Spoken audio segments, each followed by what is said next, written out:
The Dynasty Playbook. Well, it's completely froze there. Welcome to the Dynasty Playbook. Rarely professional, always entertaining. I'm your host, Drew. You can find me on Twitter at DrewDotsonNFL. With me is my excellent co-host, Tyler. You can find him on Twitter at HBOMIDP. How you doing today, bud? I'm good, man. I'm good. I'm sorry I missed the IDP show the other night with you and Breeze, but you guys killed it.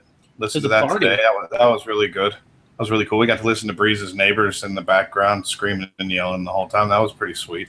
Were they that loud? It was pretty loud. Of course, I listened to it before you went back and edited it. So did you listen on YouTube or did you listen to the audio?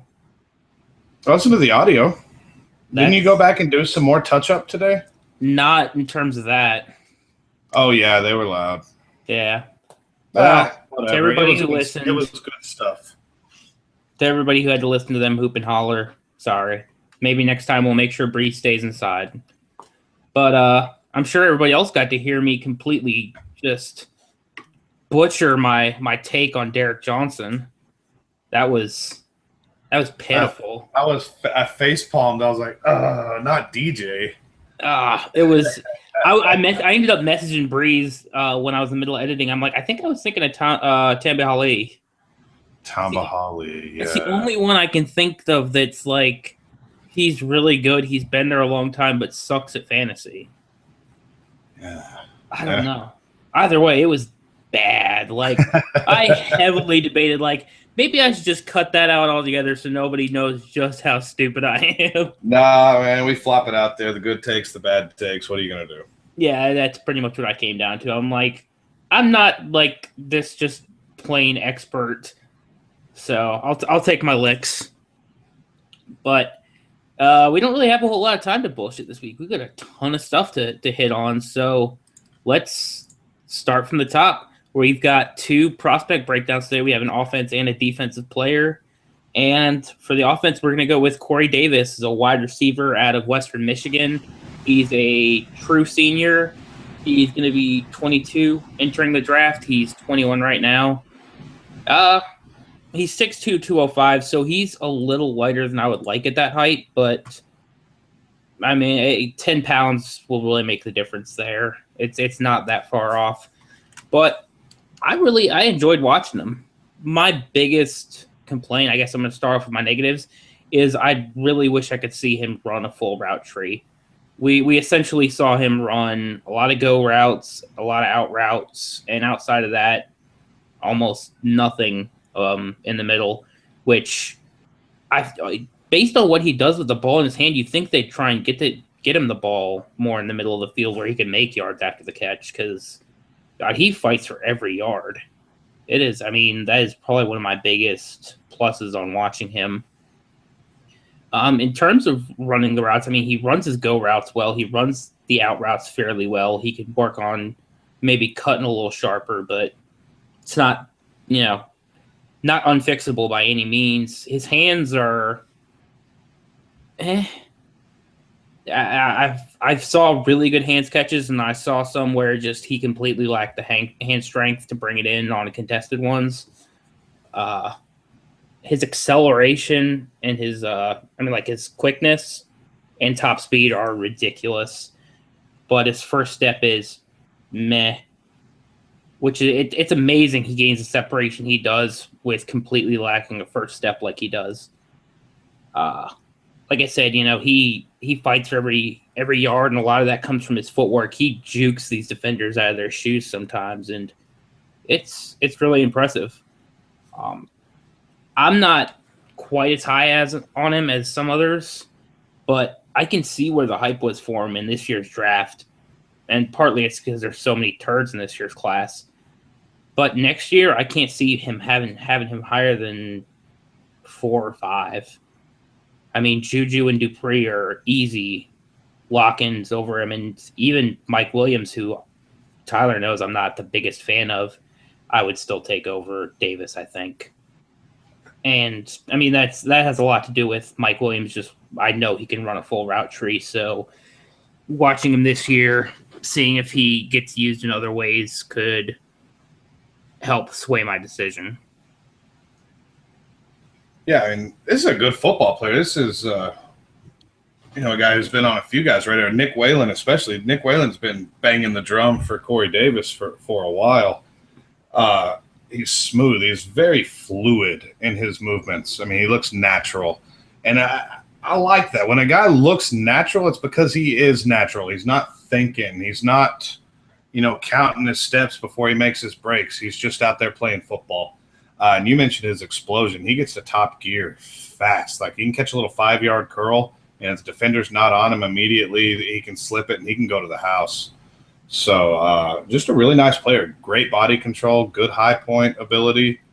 I don't know where I would rank him. Like you said, probably 3, 4, 5. I think that's probably about right. I mean, I definitely like Juju better. I think I like Mike Williams better. But there's such a long way to go here. But this is a good talent. The thing that sticks in my craw is, why didn't he go pro? Why? What's going on there? I've heard reports that he got a 2nd-round grade this year, which would have made him anywhere from the 4th receiver drafted to, what? 7th? Yeah, something like that. So, I mean, it seems like a pretty good time for him to come out of school and go pro, and he didn't. So that kind of gives me some pause on him as to why he chose to go back to Western Michigan. It's not like he's going back to win a national title or anything. So that's a little bit bizarre to me, that a guy this size, this good, going back to a little bitty school. That's a little weird to me. Well, maybe it's he knows that his route tree wasn't fully expressed, and that was the main reason why he wasn't a 1st-round grade. So he wants to go back and see if he can't prove that to the scouts and go back and be a 1st-round pick. But, I mean, legitimately, we'll never know the answer. True. Yeah, there's no way to know. There could be a myriad of factors that played into him going back to school. But I know I was kind of surprised. And, of course, the guys in the know were really surprised that he went back. And, obviously disappointed, because it just further watered down what is a watered down rookie class. Yeah, I mean, he was playing in the same wide receiver core as Braverman, who was doing some work in his own right, and he was still – his numbers were ridiculous. Mm-hmm. Yeah, he's the leading – I guess right now going into this season, he's the FBS leader in receiving yardage, and probably – a plethora of receiving categories. So I bet he's up there for touchdowns too. I think the numbers are there. I think his 2014 season, he had 21 touchdowns. Good Lord. Yeah, that number might be wrong, but it's something close to that. It's obscene. Yeah, something gaudy. Anyway, you slice it. This is a good football player. It was like 1,500 yards, 21 touchdowns, that's Dez numbers. The yardage may not be crazy high, but every single one of them went to the house. The only reason his yards wasn't higher was because every time he got the ball, he's taken for a touchdown. You can only go so far. There you go. Just beating up on the MAC, aren't they? Are they a MAC school, aren't they? Oh, hell if I know. I'm not much of a Western Michigan buff. It's Maction, bro. Maction. Thursday night Maction. It's actually a really entertaining brand of football. It really is. But anyway, I guess we'll move on to our defensive guy. We're going to talk about the best player in college football right now, and that's Myles Garrett. And it pains me to say this, a defensive end from Texas A&M University. This dude's 6'5", 260, 265, and looks like he could put on more weight. I'm from the Dallas-Fort Worth area, and Myles Garrett went to high school in Arlington. And I remember hearing, reading, watching, the Myles Garrett stuff when he was still in high school. And we're talking about a guy that is highly pedigreed all the way across the board. He was the number 1 overall recruit out of Dallas-Fort Worth, which is one of the hotbeds, for high school talent. If you're the number 1 recruit in DFW, you are good. He was a top 5 national recruit by, several different scouting companies. It's just a really, really good football player. He's only got 2 seasons under his belt. He's going to be a true junior, but he doesn't have a lot of weaknesses. He really doesn't. What weaknesses you're going to find out of him, you're going to find from Laramie Tunsil in the Ole Miss tape, and from Lyle Collins from the LSU tape. Those guys gave him fits, but guess what? Those guys are amazing offensive linemen. But Myles Garrett does it all. I mean, explosive. His first step is disgusting. By the time the ball snapped, you'd swear he's offsides because he is up the field immediately. If you try to block him one-on-one with a tackle in a pass rush situation, try to push him up the field, it doesn't matter because he's going to bend the corner, flatten out, get to the QB. So you watch offenses try to scheme for him, and they chip him constantly, and they double-team him constantly, and they try to ride him down the line constantly. And he struggles a little bit in that stuff, especially when they try to ride him down because he doesn't shed the blocks so great and then pursue away. But that's really, I mean, the only thing that you can sit there and nitpick at him. Excellent pad level. His hands are fantastic. He gets extension on tackles, guards. They bring him inside on a guard.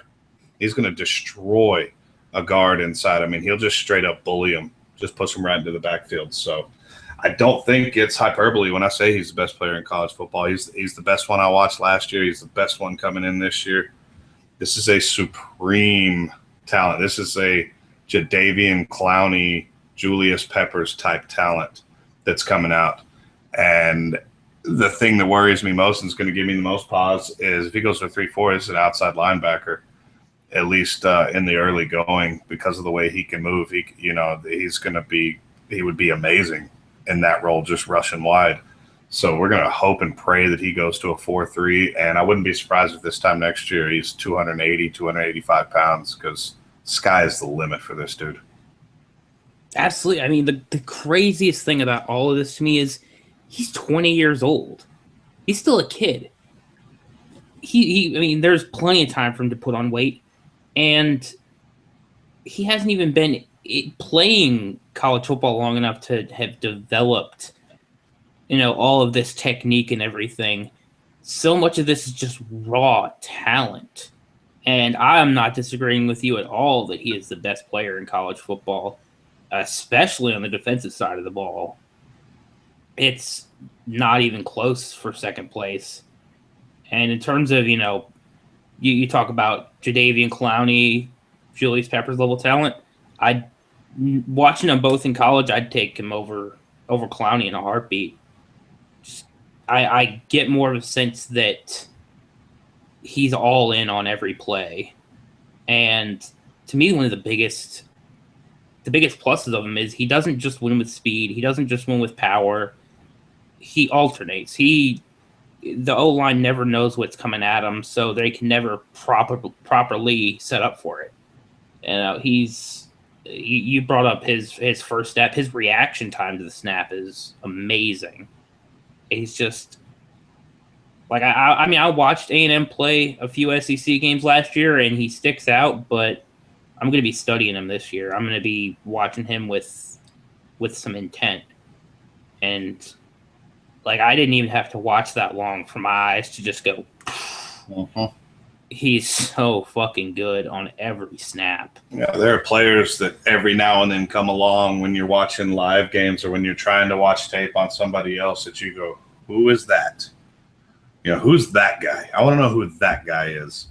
And, comparing him to these guys, these are all-time greats, especially as college prospects, Clowney, Peppers. These guys are amazing, elite, game-changing type players, and he's like that. It kind of reminds me of, watching Gurley on offense. You're like, I haven't seen this in a long, long time. Like when you're watching Gurley, you're like, I haven't seen this since Adrian Peterson.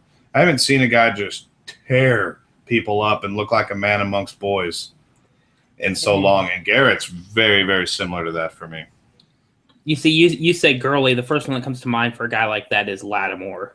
I wish he'd have got to play in the NFL. See, I blocked that out of my mind. I've just blocked Lattimore out of my mind. That poor kid. That poor kid. He was fucking amazing too. And you're absolutely right. You talk about skill-wise, he's got to be the best player in college football. In terms of value to his team, Deshaun Watson's probably more valuable to his team, but even then, as a defensive end, he's got to be one of the most valuable to his team. It's very likely to be a two-man race as to who's the number one overall pick in the draft next year, and I think those two guys, as of right now, got to be your clear-cut 1 and 2. Yeah, I saw one mock draft, and I can't remember who the first two, but they had Garrett at 3, and I went, I don't know about all that. It's a long way to go, but it's hard for me to see anybody, coming up and over Myles Garrett. It really is. He's that good. Yeah.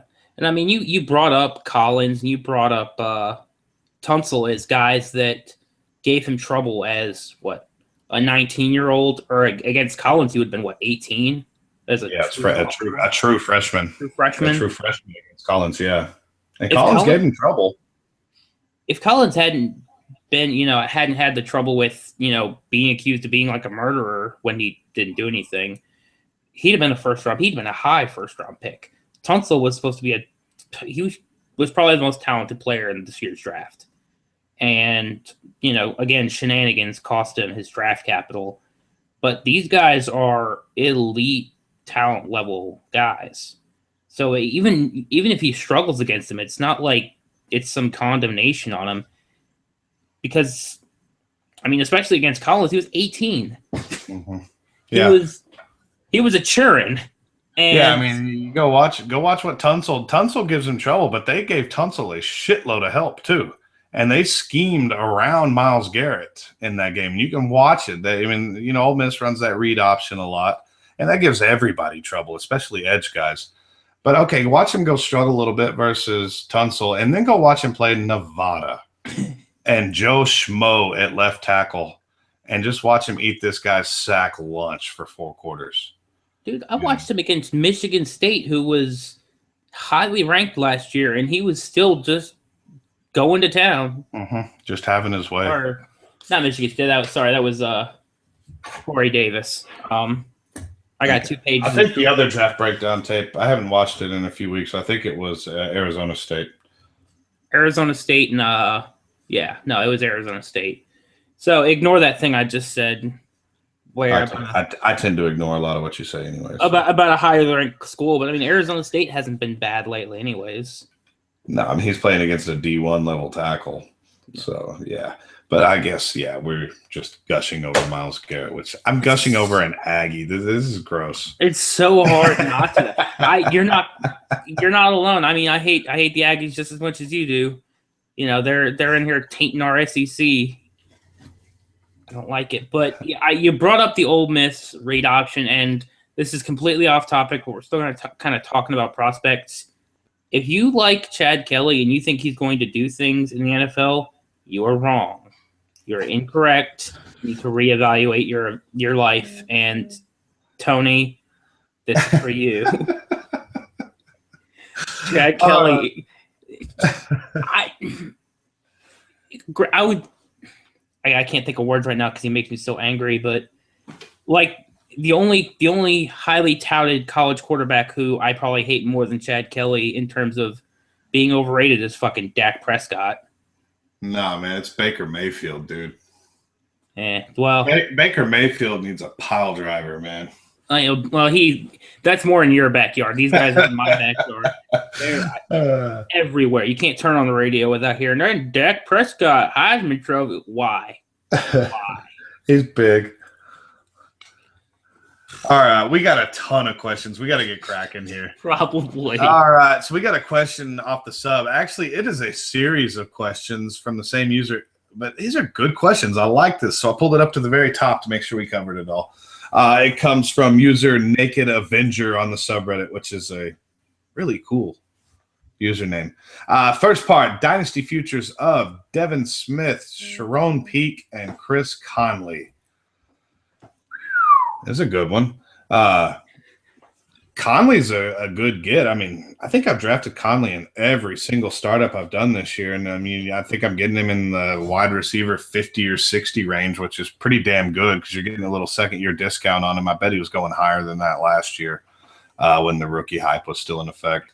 Devin Smith still has that high draft pedigree, and the tape from Ohio State wasn't bad. It wasn't the worst thing in the world. He's kind of a one-trick pony, but you can do way, way worse than rostering Devin Smith, especially when you get really deep. And then Peake is another guy kind of in the same mold. Big guy, came out of a good program, fairly productive in college. Just another end of the roster stash. I don't know what's going to become of any of them, but Smith and Peak in New York with Brandon Marshall. The cliff's going to come eventually for Brandon Marshall. It's probably going to be here pretty quick. And then Decker, Decker's a nice solid play, but who knows? So I got no problem rostering all three of these. They're nice and cheap. Hell, give me all three of them. Yeah, when I read the list, I thought, wow, Conley is not in the same category as those two guys, but okay. Conley is definitely worth the second round pick right now, whereas those guys a late fourth. I mean, there's nothing wrong with them. They're rosterable, but I'm not paying anything for either of them. Devin Smith is, I mean, he is Corey Coleman to me, and don't get it twisted. I mean it more in they're going to be way better at football than they are at fantasy football. And I'm not using this to get into a Coleman rant, but Devin Smith does what he does extremely well. But just like Robert Meacham, just like Devery Henderson, they were not fantasy studs. They were extremely useful to their teams, just not extremely useful on your fantasy team. Peak, I don't have a strong opinion on. I didn't end up watching him until after the draft, and I didn't even come away from that thrilled. But again, he's a guy with an unknown future. If you have a spot, he's worth it, just because why take a known quantity that you already know blows when you can take an unknown that has even a 5% chance of turning into something? Exactly. Many, many, many times in Dynasty, the devil you don't know is way better than the devil you do. Take a shot. Don't just roster these turds that sit on the back end of your roster forever and ever and ever, and you might get one or two starts out of them a year. Take a shot, man. Worst thing that happens is you drop them and you didn't pay anything for them from the get-go. So. Right. Like Terrence Williams is a great example of that. Mm-hmm. You know he's a turd, but he's a turd that will make some degree of stats. But that's not what we're looking for. Some degree of stats isn't winning you a championship. It's just keeping you from getting the 101. Yeah. All right. Next part of the question. I love this. And this is going to be the Leonte Carew episode, which is pretty cool. Why should we want Carew outside of being able to name our team the Kangaroos? I love that. That's fucking great. Why would we want Carew, especially over someone like Boyd, who is a similar talent in a better situation? I don't want Carew over Boyd. I'd rather have Boyd. Similar talents, all right, I'll give it that. I don't think they're worlds apart as far as, talent, but the situation's definitely going to break the tie for me and give me Boyd here. Carew's still a really good get, and we're going to touch on him plenty before the show's over. So just to break this down to nuts and bolts, I want Boyd over Carew, and it's pretty easy for me. If I could clench my teeth any harder, I'd crack them. Because to me, Boyd and Carew are not at the same talent level. Though Carew is close, I will give him that. We both had Carew fairly high before the draft. And the talent, the situation sucks, but I think it sucks a lot less than people are realizing. Landry's got, 2 more years? And I don't even know that Landry's going to out-target him even after this year. And I mean, I hate saying it as an LSU fan who loved watching Landry in college, but he's not getting it done in the NFL. He's another one of those guys that's extremely good at what he does, but how valuable is 8-9 yards a catch with no big playability? Go get Carew, because he can do, he can be the intermediate receiver, but he can turn it into a 60, 70-yard touchdown. And even I have no idea what words I was just trying to say there, but he can take it and turn it into a 60, 70-yard touchdown fairly easily. Whereas you're not going to see Landry doing that. He can't gain the separation, especially with the ball already in his hand. Yeah, I like that. All right, next part, our take on removing the tight end position and replacing it with another flex. I don't like it. I've seen it before. I don't like it. That's part of the game. You know, one guy has Gronk and and the 11 other teams don't. You know, but that's just part of it. I do not like that. I've seen it in a lot of leagues. I used to play in a redraft league that didn't require tight ends, and guess what? Nobody played tight ends. It was Jimmy Graham, and then, this was, Jimmy Graham and Gronk, and, you played Aaron Hernandez occasionally, and that was it. Yeah, Aaron Hernandez mentioned what just happened in here. Well, it's throwing some Tony Gonzalez, and it's right. I mean, and Antonio Gates, and every now and then you're flexing a tight end, but you don't love it. So, I mean, I just don't like it. It's part of it, man. And it's just like the shift to the one running back leagues. I used to think, I thought I liked it. I thought I did, but I don't. It simplifies things a little bit too much. I want it to be tough. I want you to have to struggle to build my starting lineup every year. And I don't want to be in full-on championship mode until all 9, 10, 11, 12, however many guys are starting, until every position is solid and I've got, a decent bench. That's a dynasty to me. A dynasty isn't just, I've got, this guy and that guy, and I can go win it because Doug Baldwin got hot at the end. That's not a dynasty. That's you won one year. So I turned that into a complete aside. But I am not in favor of moving the tight end position, getting rid of it. I don't like it. And you guys can take that to the fucking bank because nobody hates tight ends like Tyler does. That's true. I fucking hate them. But I completely agree. And I'm going to kind of play off the aside you made. Just like you said, a dynasty, just because you have 7, 8 good wide receivers does not a good dynasty team make. It's a good foundation, but if you're going to truly dominate, you have to have a running back. You have to have a tight end. You have to have these guys that are scoring at the top of their positions. Because I'm not going to make a championship run with, I was going to say Danny Woodhead, but he was gangbusters. So you're not making a championship run with Matt Forte this year. Dude, I've got a team this team is good. It's real good. But come week 1, I'll be starting Lance Kendricks at tight end, and I'll be starting Benny Cunningham at RB2. That makes my stomach hurt. And I'm looking for ways like, what can I do? But my wideouts, like my wide receiver 4 is Nuke Hopkins. I'm like, how in the hell do I make this happen? You know what I mean? How do I upgrade these positions? And I literally can't make it happen. And it's disgusting. But for some twisted, masochistic way, I love it. I like the struggle. Whatever. Whatever. I'm insane. All right. This is another awesome question. What to do about a member of a league that I commission whose team name is a pun of a player that I have? What the fuck, Nick? So I'm guessing Nick has one of those, one of those pun names for a player that is on Naked Avengers roster. You're the commish. If you're on MFL, I'm changing his team name to something awful. I'm giving him the most embarrassing team icon I can possibly think of. Hemorrhoids. And then I'm locking him out. You can't change your shit, pal. This is you for the whole year. Don't fuck with me. That's what I'm doing. Come on, Nick. Get it together. I think you need to send him a message first, like, you can trade for him or you can change your name. You can do one of those two things. If you don't, you'll see what happens. Yeah, I mean, you gotta play dirty. All right, and then the last question from Naked Avenger: Chipotle or Freebirds? Dude, it's Freebirds, and it is not close because Chipotle is garbage. Hot, straight garbage. Chipotle is trash. They're trash. They're both white boy burritos.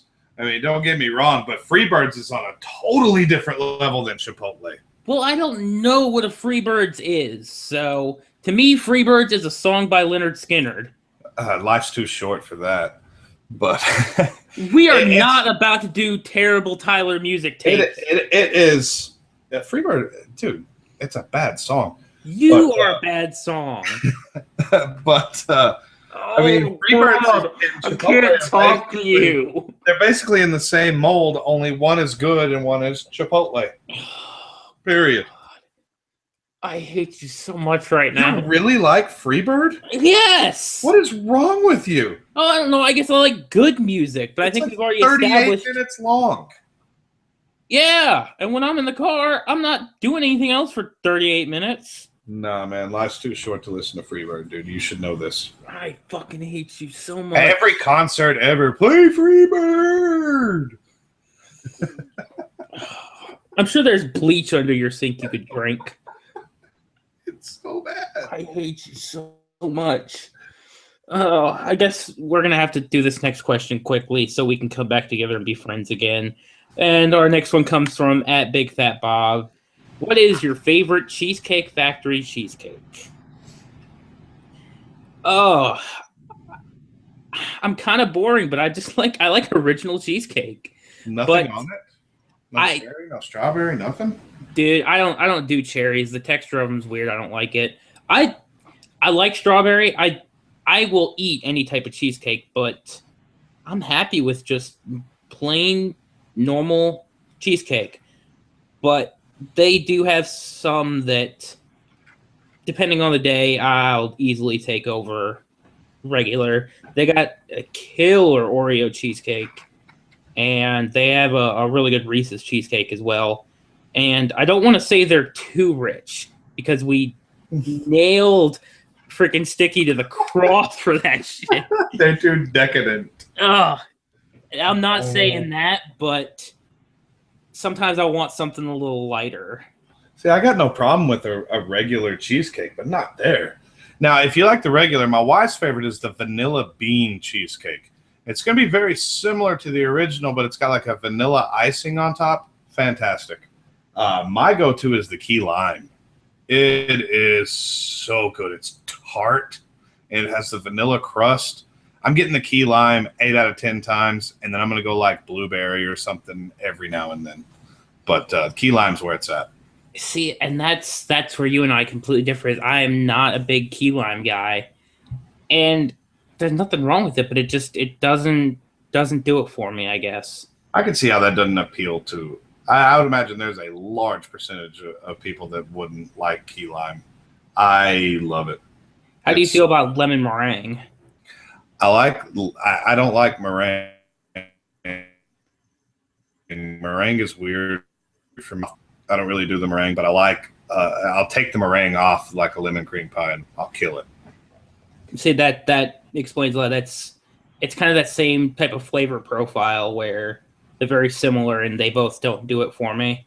That's fair. But I do enjoy an original cheesecake. But if I'm at Cheesecake Factory, it's time to step out a little bit. I will say the amount of times I've been to a Cheesecake Factory is I could count it on 2 hands. Oh man, we don't have them down here. I need a lot more hands. I wish I could go more, but I mean we don't have them here. The only time I ever got to go was when I was in North Carolina, and even then it was a drive, but I'd make it. Oh, it's a pain in the ass every time you go because everybody in town's at the Cheesecake Factory, and it's cram packed, but it's very good. One of my favorite places. One of my wife's favorites, which is even more important because ultimately I hold no decision making power in my household. But I mean, it's nice to have that get out of jail free card. Like, hey, you want to go here to this place that you really like? Exactly. That also happens to benefit me greatly because I like cheesecake. Yeah, it works out well. It's a win-win. All right, I went and picked this question back up from Saturday night. I don't think y'all hit it. I think y'all already recording before this question came out on the IDP show from @Ryan A early on Twitter. Do you prefer big play scoring system or traditional tackle heavy scoring, and why for IDP? I prefer tackle heavy, always have. And I have come around, not necessarily to big play scoring, but balancing it a little bit better, awarding the sacks a little bit more. And when you do that, you have to go back in and play with the tackles a little bit, just to keep everything, in tune. But in general, I prefer tackle heavy because it's more predictable, less variance, and whether it gives me an edge or not, I think it gives me an edge, so maybe that's just my ego speaking out here, but I'm all about the tackles. That's always been my area of focus. Yeah, you took the words right out of my mouth. I'm all about the balanced scoring because I like seeing, these big plays, these important plays on the field get rewarded in fantasy, but at the same time, not having tackles takes away any predictability from the position. It takes away any ability to forecast what the future of a player looks like because you can't look at interceptions or sacks and think they'll repeat that because it's not realistic. Yeah, much more predictable. So I don't know, and a lot of the big plays, it's a little fluky. Yeah, and I try to avoid flukiness if at all possible.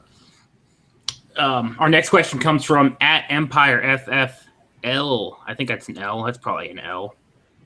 Yeah. He's good people, by the way. He's awesome. Y'all should follow him. Choose only one: fantasy football podcast or junk food podcast. He's got a second part to his question, but for me, it's going to be fantasy football podcast. To me, the way I look at this show is it's a fantasy podcast where sometimes we end up bullshitting about stuff we like. But if I'm trying to eat healthier and we are intentionally getting on here to talk about junk food, no way that's happening. Zero chance. But the second part to his question is, how is eating healthy going?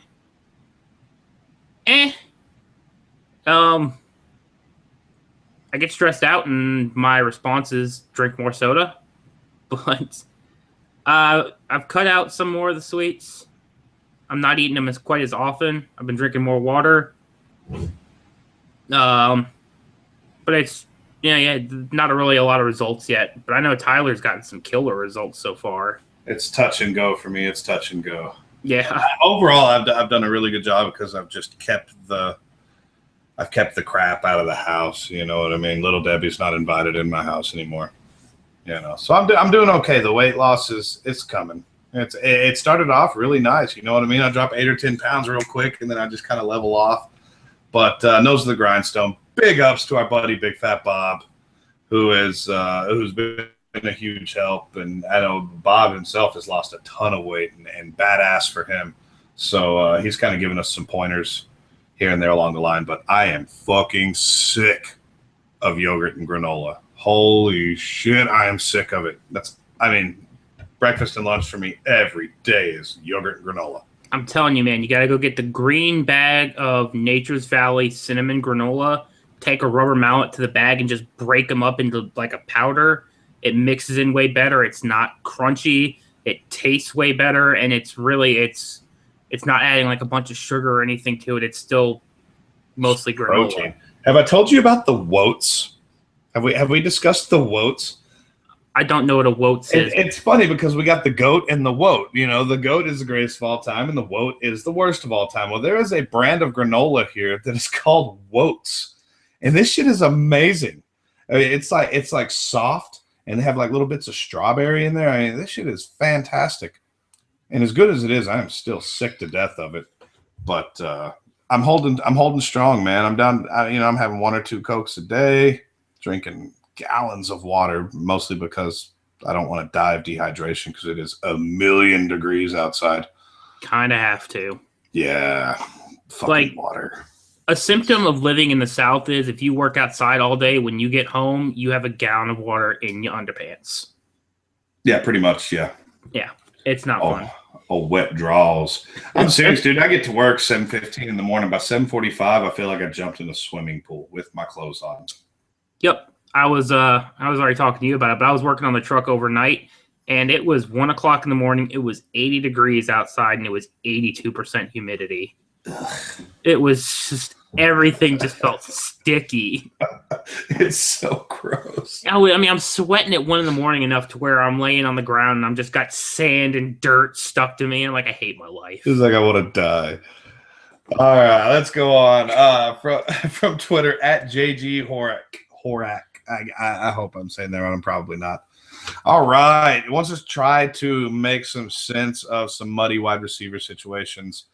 First one is the Cincinnati Bengals. Who's the wide receiver 3/4 in Cincinnati? Drew? is it? I don't know. Rosterable. Yeah, the number 3 and the number 4 to me are Eifert and Gio. Yeah, not worth your time. No, it's AJ and Boyd, and that's it, right? Yeah, I mean, you look at how they've treated depth wide receivers in the past in that offense, and they're not worth owning. I'd rather own Tyler Kroft over owning their number 3 wide receiver. Ew. Yeah. That tells you how bad it is. Is it Brandon Tate? Is Brandon Tate still in Cincinnati? Oh, I don't know. I'm going to go look up the depth chart now because I really don't know who it is. This next one, I love the Buffalo wide receiver 2 and 3. Dude, it's Bobby Woods time, baby. It's going to happen. I hope this year. Do you remember the third-year breakout wideout when that used to happen? It's time. Dude. It's time. Don't tease me like this. It is. Is it Bobby Woods' third year or is it his fourth? I think it's his fourth. It is. Yeah, because it's fourth-year breakout. Whatever. What else they got going on there? They got Greg Salas and Desmond Lewis, who we fucking hated Desmond Lewis's tape. Wasn't it? Isn't his name Louis or something like that? No, that's Ricardo Louis. That's it. Who we're gonna get to here in a second, but it's Bobby Woods time, man. Bobby Woods easily rosterable right now. Easily. That cracks me up. Is we didn't know each other at all in 2012. We were still 2 years away from talking at all, but within like the first week of us bullshitting, we both found our shared love of Robert Wood. Yeah, we bonded over Bobby Woods and Stephon Diggs. It was the Dynasty Playbook. That Dynasty Playbook was meant to be. The next wide receiver situation, San Francisco. Evidently, Smelter's a bum. Nothing out of camp has come out good on Smelter. Nothing. Yeah, that makes sense. I've heard he's on the roster bubble. Oh no, that's. I read it. I read it on the internet, dude. It's true. It was on Twitter. It's true. Whoa, when did Brandon LaFell get on the Cincinnati roster? Oh, right about I don't care o'clock. Who cares? I was looking for names that I even knew. I mean, the number 2, the depth guys are Mario Alford and Brandon Tate, and then after that you got some schmuck named Jake Kummerow. Yeah, I got nothing. Yeah, that's a mess. So in San Francisco, it's what? Bruce Ellington, Q-Pat, Brady's boy, Quentin Patton, Smelter. Is that it?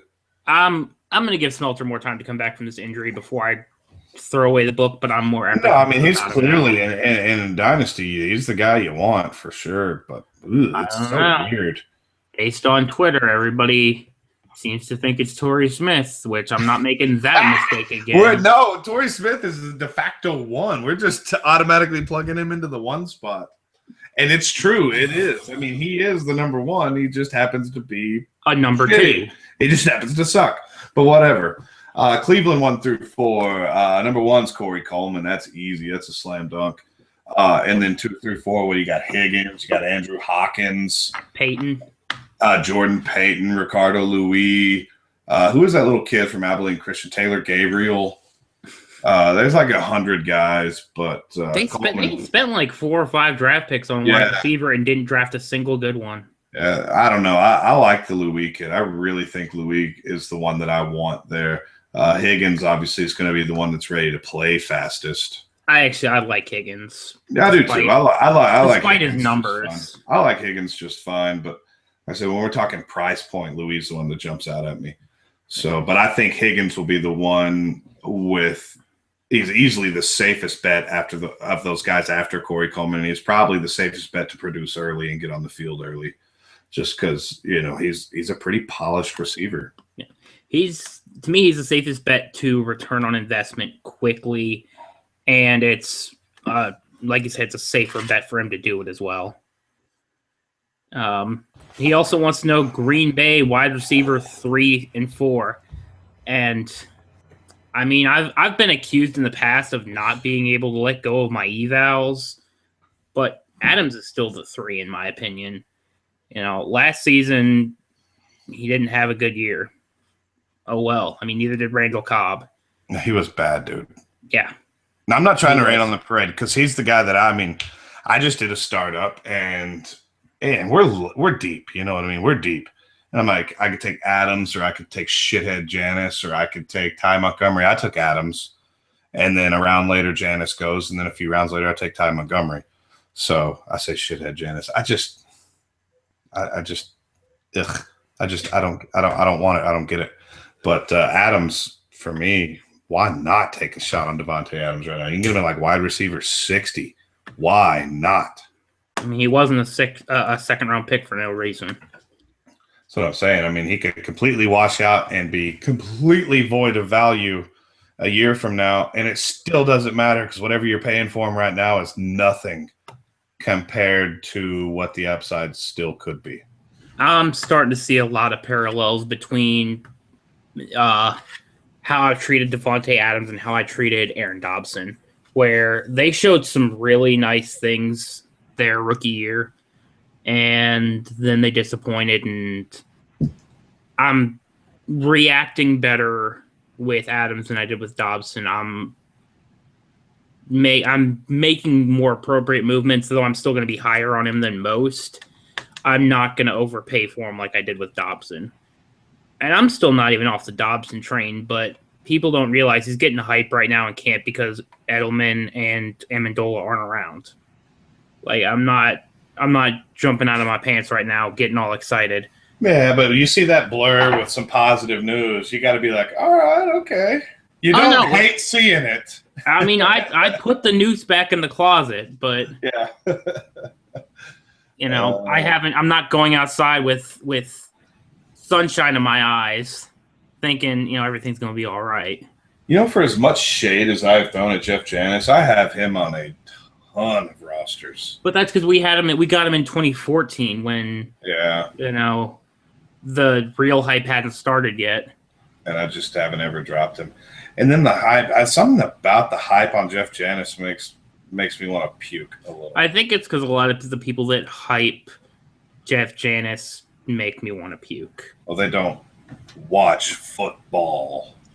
That blows my mind. Like, if numbers had such strong predictive power for this game, then people would be using them on NFL teams. Plain and simple. Stephen Hill would be all world. Jesus, don't. This is a bad day for me. Marcus Lattimore and Stephen Hill. It's like a 2013 sadness parade. Yeah, Hill was 2012. Yeah, Hill's been around for like 9 years, man. It ain't happening.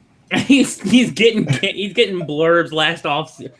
No, like right now, Ricky Prohl's talking him up. It's like, shut up, Ricky Prohl.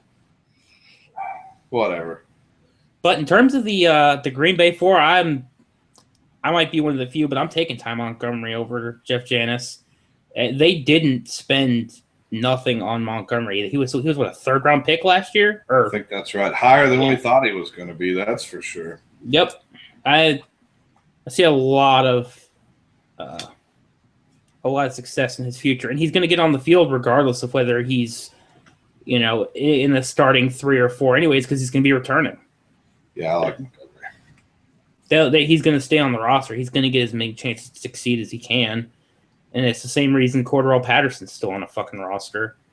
And I mean, I guess that's what we're doing today. We're just bringing up sad mistakes and disappointments. What are you going to do? All right. Your turn. Oh, the next one comes from @RavageFF. I was going to say our buddy Pat, but Pat was being a butthole today, and I feel like our motto here for quite some time has been don't be a butthole, but he was totally being a butthole. He really was. I don't know, and nobody else was, just Pat. I wouldn't at all. But I can see where your hating vitriol comes from.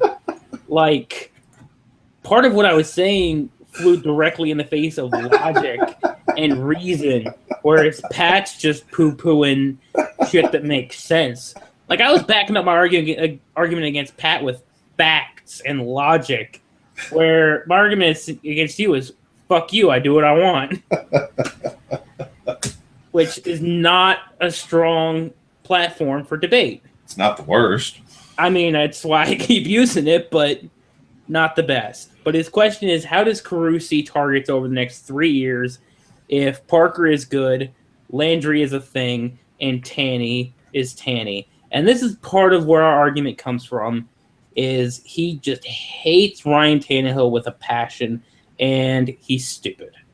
Ryan Tannehill has had 4,000-yard seasons with Landry and fuck all else. So introducing a legit number 2 like Carew and a red zone threat like Parker, there's no reason for him not to succeed. And Adam Gase is there, who, you know, I feel like we more than fuck, I can't talk today.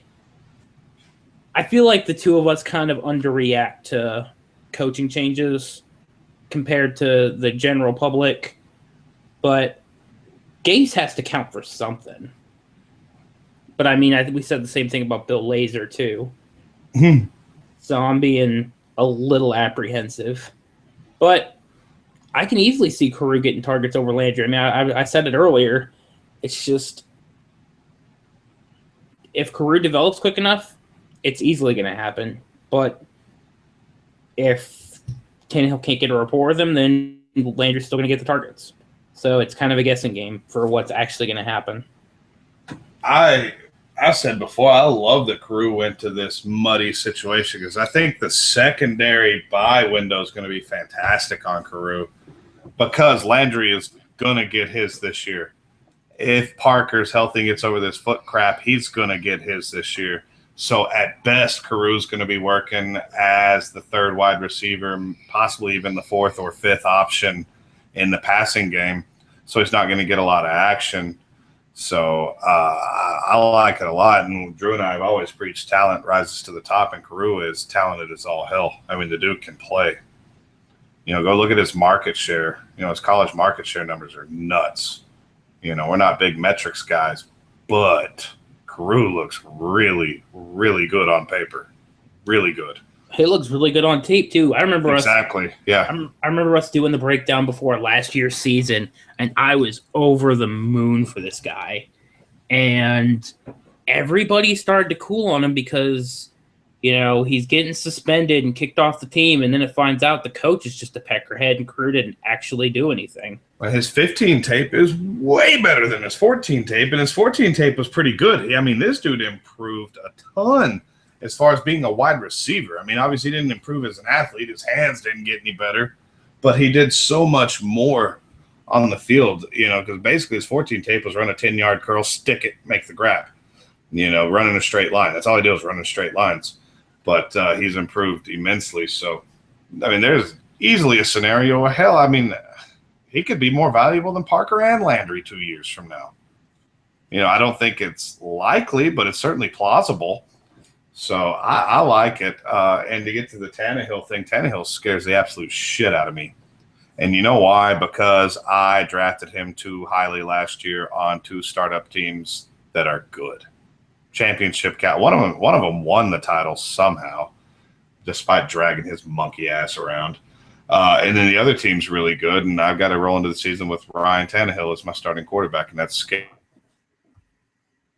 me because I just don't know. So I am very just maintain. You just broke up a decent bit there, but of course I did. Why wouldn't I? Because I was, yeah.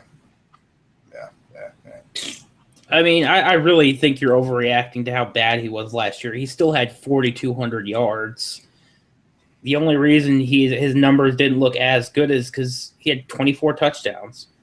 And guess what? That happens when your red zone target is Rashad Matthews and Jordan Cameron. I hope you're right. I pray you're right, because I'll be damned if I trade for a quarterback in a 1 QB league. So we're going to roll with it. So anyway, next question from @MPizzy145. First rookie RB out of Dixon or Perkins to get a meaningful workload. Man, I don't know. I think Dixon's easily the better bet by season's end, but I think Perkins is probably going to get some burn earlier just because Rashad Jennings Rashad Jennings not bad, but Rashad Jennings made out of glass. Vereen is absolutely a third down back and a third down back only, and Andre Williams is the worst player in the NFL. Is he worse than Chris Conte? Yes. Okay, I thought so.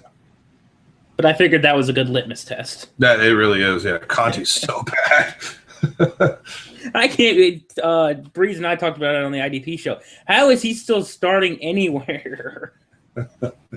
It's horrible. Oh, friggin'! I'm trying to think of the old guy in Baltimore.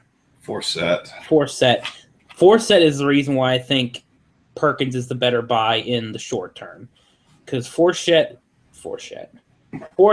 has more tread left on the tires than Jennings does, I think. But long term, I think Kenneth Dixon's absolutely the guy you're going to want. Short term, though, for this year alone, I could see Perkins having the better season. I could actually see Perkins having one of the best seasons out of any of the rookie running backs after Zeke, just because all the other ones are in fairly cloudy situations. You know, it's possible. It's possible. I mean, they didn't spend a lot on Howard, so who knows what Chicago's going to do.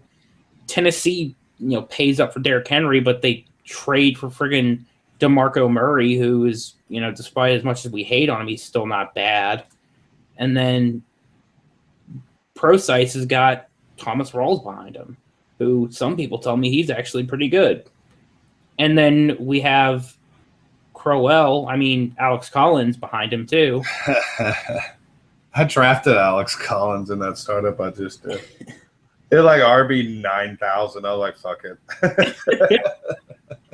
Seems like the right attitude. Exactly. Like it's either him or Andre Ellington. Give me Collins. I found rankings. I had paper rankings back in the day. I found rankings for like 2014, and I think Andre Ellington was like my RB 40. Yeah, you were right. Oh, I'm happy with that one, but it's not like you weren't saying the same thing. Well, I mean, I wasn't RB 40 low on him, but I wasn't breaking my neck to go get him either. Yeah. Our next question comes from @RealCrabman, our buddy Steve. It says, rank Lamar, Hyde, and Doug Martin as candidates to get replaced by a 2017 incoming back. It far and away the easiest one is Martin, then probably Hyde, then Miller. And I hate saying that as a Hyde fanboy, but they just paid Lamar a shit ton of money. They're not gonna, they're not gonna take a first round running back.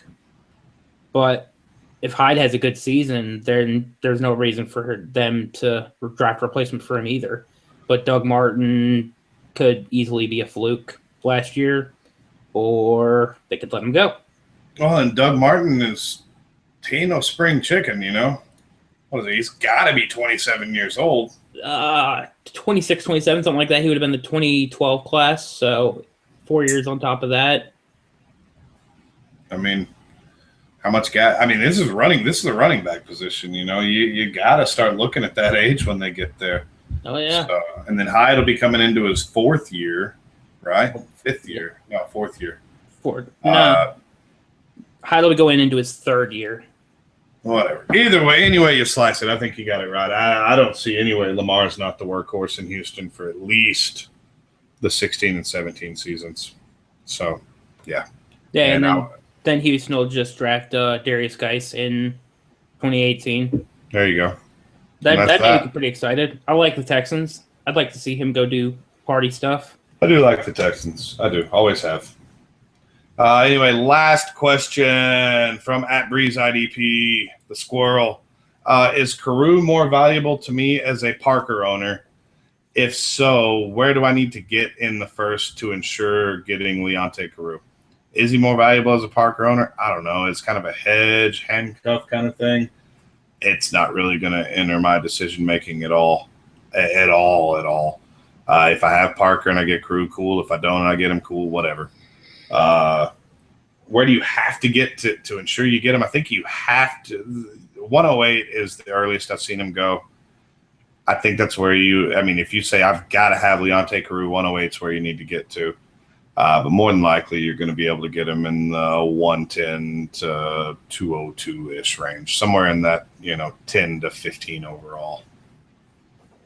Yeah, I think you say 108 is the highest you've seen him go. I still would not trade up that high to get him, even if you have to have him, because if somebody's taking it at 108, that means a talent that should have gone at 108 is falling to you. So I'd say 110. That's about where I'm at.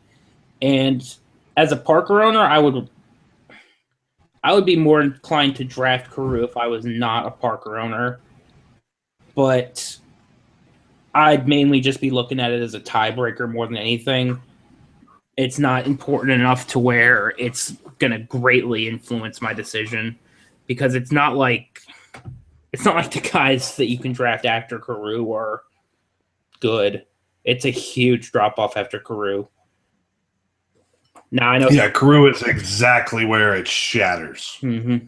It goes, all right, okay, I like these guys. I take Leonte Carew, and then trash. Then you're drafting running backs. Right, exactly. So, and the main reason I haven't gotten Carew is because I'm faced with the Carew versus Will Fuller every time. And I'm like, just give me Will Fuller. Give me the guy that went in the first round. Right, and I took Carew over Fuller in one spot. I don't regret it. Whatever. I don't care.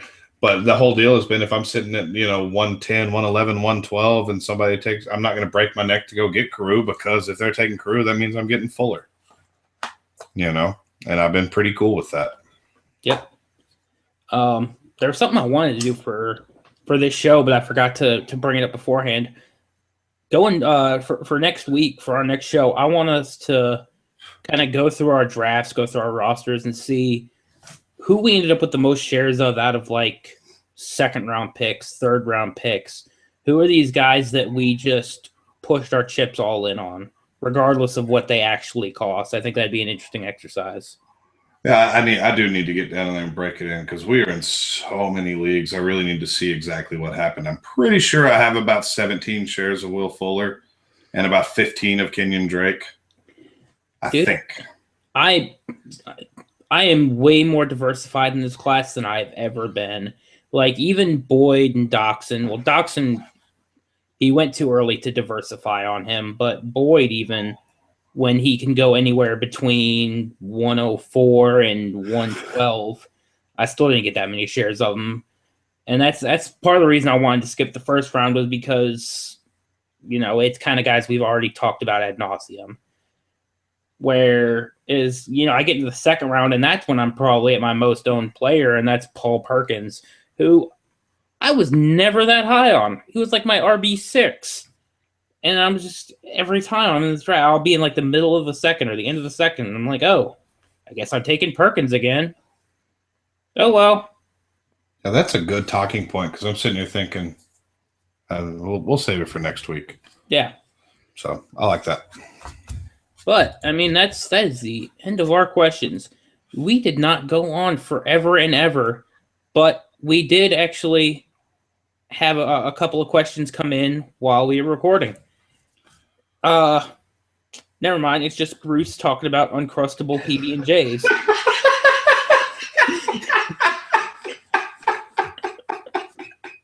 I love Bruce.